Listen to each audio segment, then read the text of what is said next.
Good morning, student. In this video, we will discuss about the nuclear binding energy.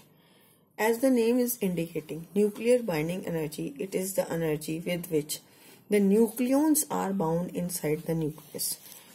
Nucleons क्या है? Proton and neutrons. These are the proton and neutrons. See students, in between proton and proton there is a force of repulsion. Neutrons are neutral. But these are bounded to each other with a nuclear forces. किससे bound है ये? Nuclear forces से. ये अभी हम पढ़ेंगे. So nuclear binding energy is the energy with which the nucleons are bound in the nucleus. So how we can find out or how we can define it? We can define it is the maximum. It is the work done to remove the nucleons or work done to remove the or separate the nucleons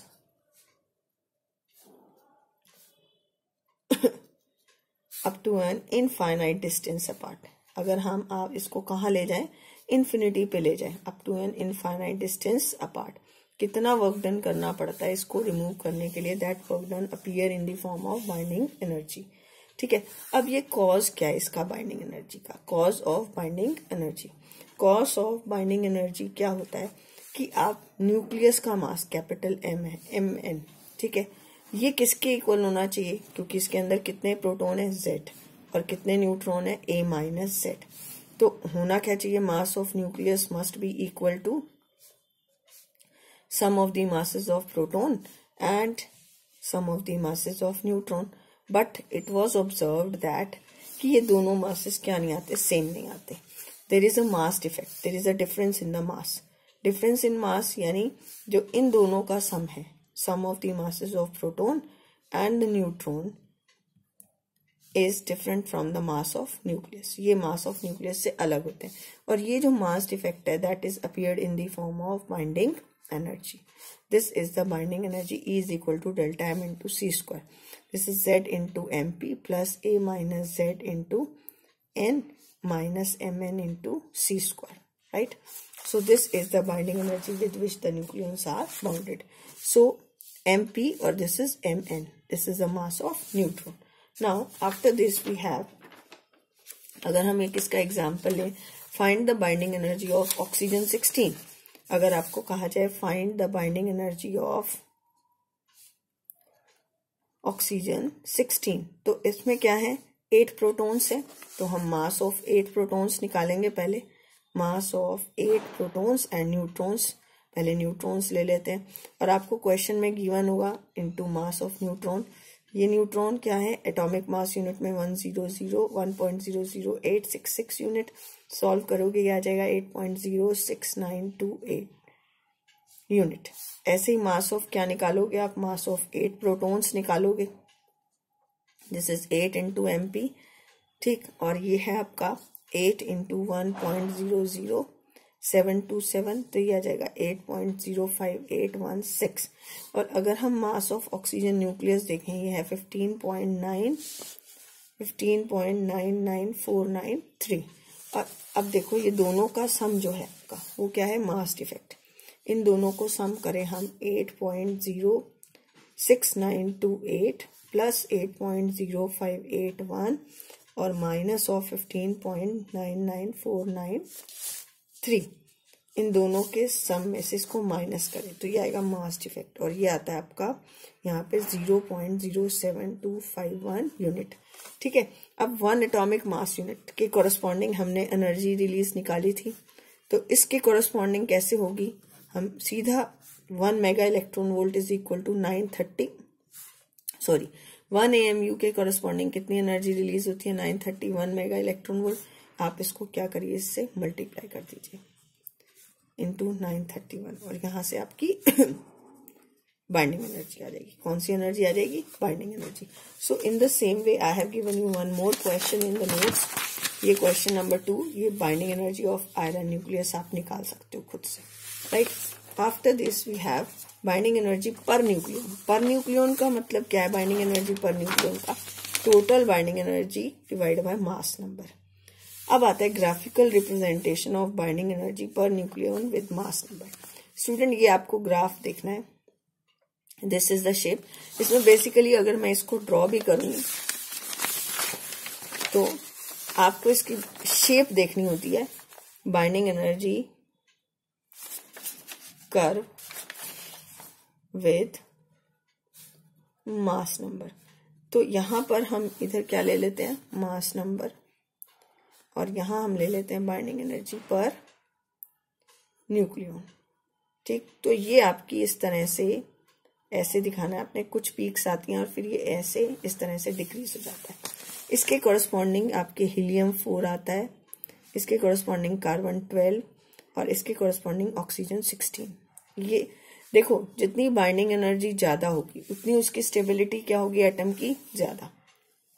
more be the binding energy more be the stability, less be the binding energy, जैसे lithium है, यहाँ पर nitrogen है, then oxygen 18 है, तो nitrogen 14 है, lithium 6 है, और यहाँ ड्यूट्रॉन है और ट्रिटियम है। तो ये सारे एटम की बाइंडिंग एनर्जी क्या है, कम, तो दीज आर लेस स्टेबल।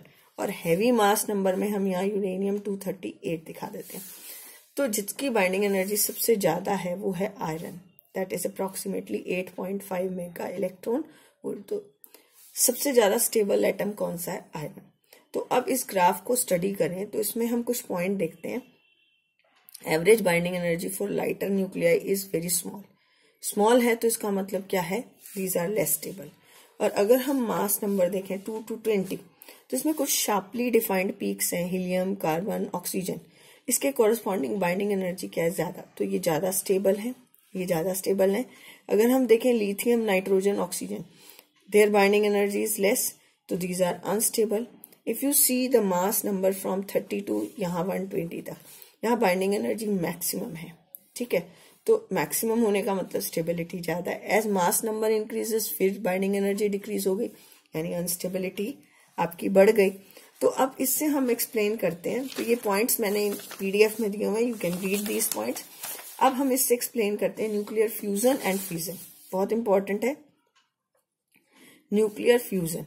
अगर हम न्यूक्लियर फ्यूजन को एक्सप्लेन करें, ये लाइटर न्यूक्लियाई है, हाइड्रोजन, ड्यूट्रॉन, ट्रिटियम। फ्यूजन क्या होता है, जिसमें लाइटर न्यूक्लियाई क्या होते हैं, combine, and they combine together and form the stable nuclei.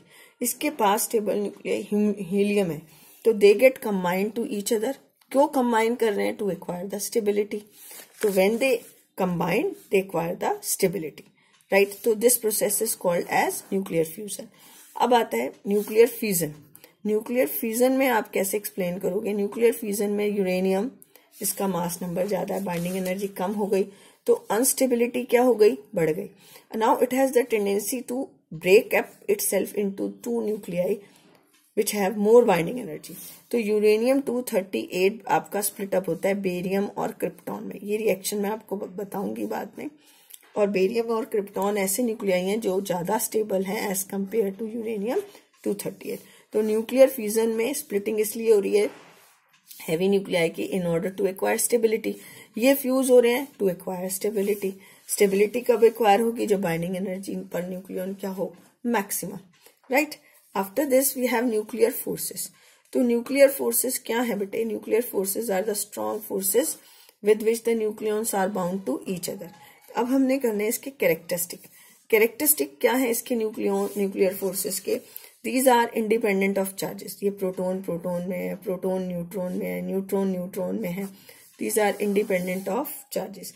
दूसरा, स्ट्रॉन्गेस्ट फोर्सेज इन नेचर है, ठीक। वेरी शॉर्ट रेंज फोर्सेज हैं, क्योंकि बहुत कम डिस्टेंसेस तक ये आपके एप्लीकेबल होते हैं। और अगर हम न्यूक्लियर फोर्सेस का वेरिएशन डिस्टेंस के साथ दिखाएं, फोर्सेस वर्सेस डिस्टेंस, तो आपका ये इस तरह का कर्व आता है। 10 फर्मी पे आके ऑलमोस्ट ये फोर्सेस 0 हो जाते हैं। 10 फर्मी पे आके बहुत लेस है, फिर 0.8 फर्मी पे 0, राइट। यहाँ 10 फर्मी है, ऑलमोस्ट 0। जैसे जैसे डिस्टेंस कम होता जाएगा फोर्स नेगेटिव हो रहा है। नेगेटिव होने का मतलब क्या है, फोर्स अट्रैक्टिव है। फोर्स नेगेटिव होने का मतलब अट्रैक्टिव। इस डिस्टेंस पे मैक्सिमम, और डिस्टेंस आपने किया तो ये अट्रैक्टिव डिस्टेंस डिक्रीज होना शुरू हुआ, इस पे आके 0, और फर्दर 0.8 फर्मी के बाद ये रिपल्सिव हो जाएगा, क्योंकि फोर्स क्या हो गया आपका, पॉजिटिव। नेगेटिव फोर्स क्या शो करता है, अट्रैक्शन। और ये नॉन सेंट्रल फोर्सेज हैं। नॉन सेंट्रल मतलब they never act along the line joining the two charges. or these are spin dependent or angular momentum dependent. So thank you. After this, I will tell you about the alpha, beta and gamma decay in the next video. Thank you.